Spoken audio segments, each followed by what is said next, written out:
Lamplight Audiobooks presents The Foyles Bookshop Girls by Elaine Roberts, narrated by Louise Amos. Chapter 1, June 1914.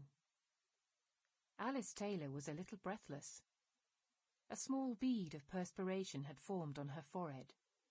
She lifted her head slightly to enjoy the breeze that rippled along the river, breaking up the heat of the early morning June sunshine. Alice sighed. The summer of 1914 was going to be a hot one. The small heels on her ankle boots clipped the pavement purposefully as she hurried across Westminster Bridge towards Big Ben, leaving her visit to St. Thomas's Hospital behind her. The tall, black, ornate ironwork of the streetlights lined the bridge, high above the people walking along, each rushing to their destination.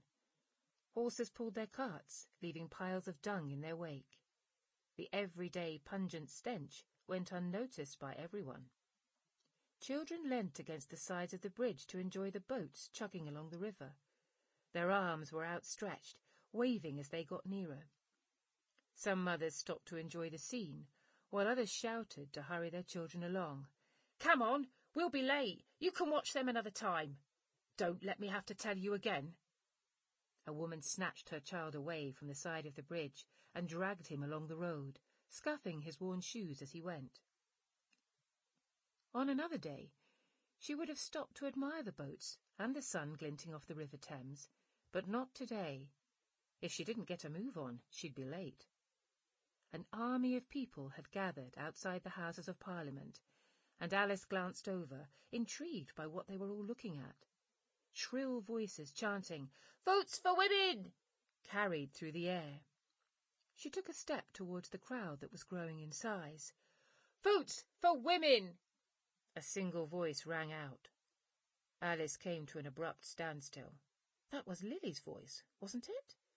She stood on tiptoes, stretching her neck to see above everyone, but all she could see were the placards held high.